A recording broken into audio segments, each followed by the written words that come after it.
خواتین و حضرات، ایک شعر پڑھا بھی پڑھایا بھی،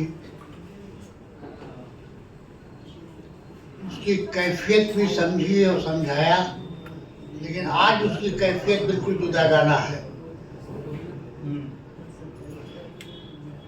اب نہیں ہے دل مرحوم تو یاد آتا ہے، اب نہیں ہے دل مرحوم تو یاد آتا ہے، کیا قیامت تھی جو ظالم نے اٹھا رکھی تھی۔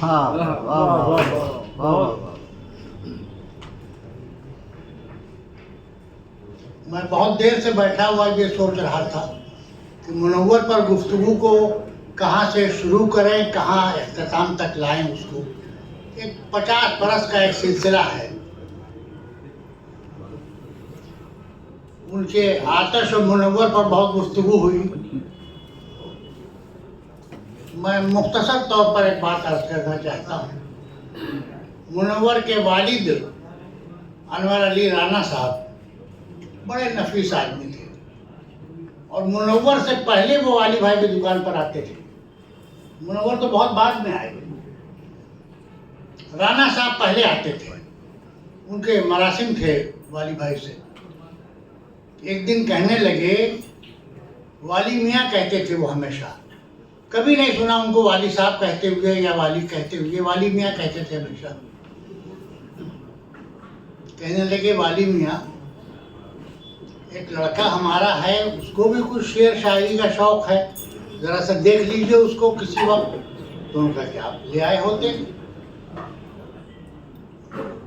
لے کے آئے۔ ایک دن رانا صاحب تشریف لائے، ان کے ساتھ ایک نوجوان،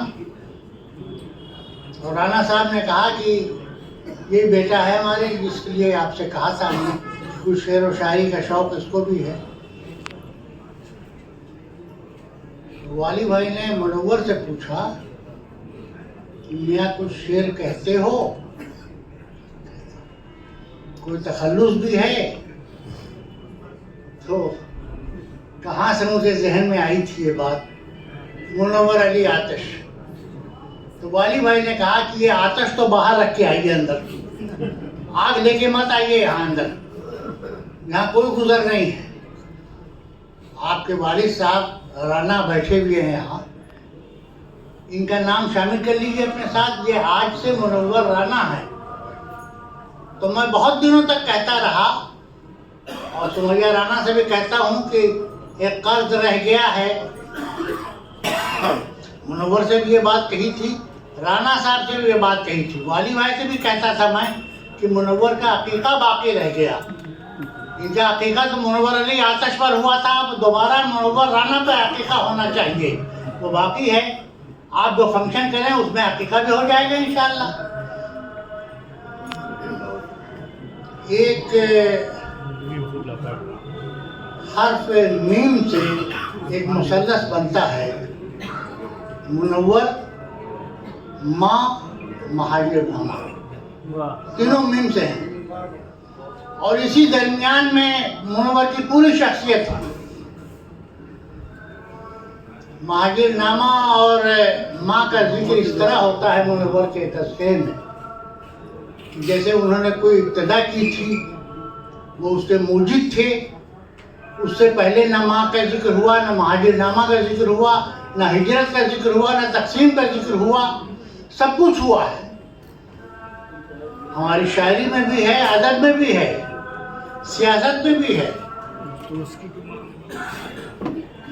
ہجرت کا اور تقسیم ملک کا جو غم تھا، جس نے پورے بر صغیر کا انداز بدل دیا، اور آج تک بدلا ہوا ہے، اور کتنا بدلے گا بھی کچھ کہا نہیں جا سکتا ہے۔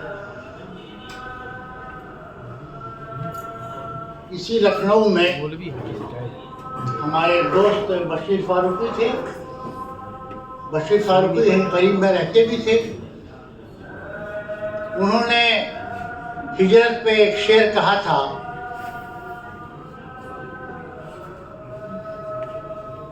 یہ بدنصیبی تھی، جو لوگ یہاں سے ہجرت کر کے گئے وہ آج تک مہاجر کہے جاتے ہیں۔ پاکستان نے ان کو اس طرح نہیں قبول کیا جس طرح قبول کرنا چاہیے تھا، اور جس غرض و غائب کے ساتھ وہ گئے تھے وہ ان کے حصے میں نہیں آیا. آج تک پاکستان میں مہاجر کہے جاتے ہیں. وہ بشیر فاروقی نے کہا کہ اس چمن میں بھی تمہیں چین میسر نہ ہوا جس چمن کے لیے تم نے یہ چمن چھوڑ دیا. یہ بھی تو مہاجر نامہ تھا. اور مجھے یہ کہنے میں کوئی تکلف نہیں ہے کہ 1948 میں جب پاکستان بنا اور ملک کی تقسیم کا حادثہ پیش آیا اور ہجرت کا سلسلہ شروع ہوا اور پھر وہاں کے جو مسائل تھے وہ سامنے آنے لگے تو میرے ماموں مولانا شکیر عباسی صاحب جو ندوی تھے اور شاعری بھی قادر الکلام شاعر تھے, صاحب دیوان شاعر تھے, انہوں نے اس وقت لکھا تھا پاکستان جانے والوں سے ایک نظم ہے ان کی, پاکستان جانے والوں سے, تم تو مجدھار میں کودے تھے بڑی ہمت سے, اب یہ موجوں کی کشاکش سے شکایت کیسی. یہ بھی تو مہاجر نامہ ہے.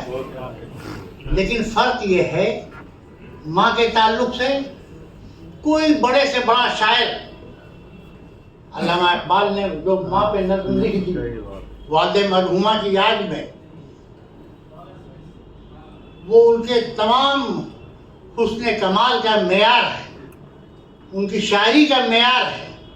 انہوں نے اپنے انداز سے بات کہی. لیکن فرق یہ ہے مولانا محمد علی کی اماں بولی اماں محمد علی کی جان بیٹا خلافت پہ دے دو مشہور ہو گئی ساری دنیا میں. جس نے دیکھا اس نے بھی سمجھا کہ میری ماں.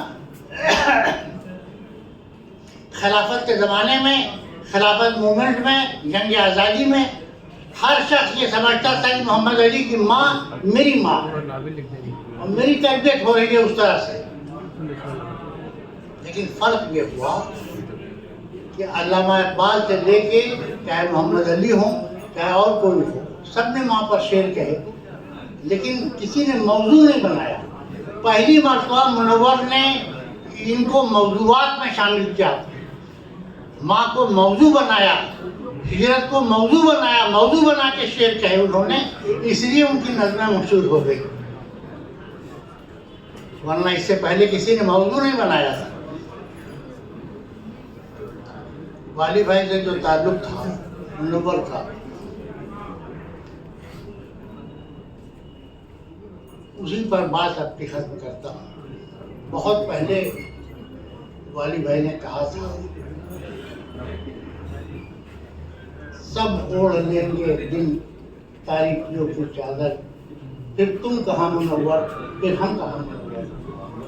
دونوں چلے گئے اور کہاں چھوڑ گئے ہم کو, بجھار میں دونوں چلے گئے. والی بھائی گئے تو مجھے یاد ہے کہ جب جنازے لے کے ہم لوگ چلے ہیں, ڈاکٹر عبدالحلیم صاحب اور منور گاڑی میں بیٹھے ہوئے تھے.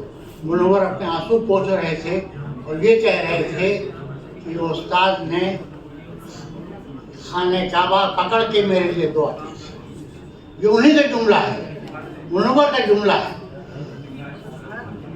دو شاگرد ان کو عزیز تھے, بہت سے شاگرد تھے, ہر شاگرد ان کا عزیز تھا. بیٹھے ہیں سنجے مشرا شوق اور بھاش شنکر ہندو تھے, ہندو بھائی تھے, ہم لوگ ہندو بھائی کہتے تھے. آدمی مہان ہو گیا, ایک نظم تھی ان کی, آدمی مہان ہو گیا. اور بھارت بھوشن پنت تھے, کیا لائق شاعر, کیا لائق شاعر تھا. چلے گئے دنیا سے بیچارے, وہ بھی چلے گئے.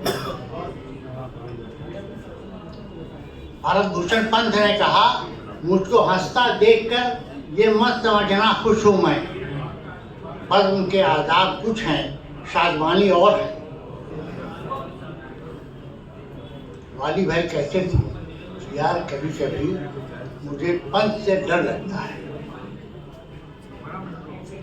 پنت سب کی شاعری کے چراغ گل کر دے گا. پنت یہاں بڑے امکانات تھے لیکن چلے گئے. خوشبیر سنگھ شاد تھے, یہ سب لوگ آتے تھے اور منور کے احترام کے ساتھ آتے تھے.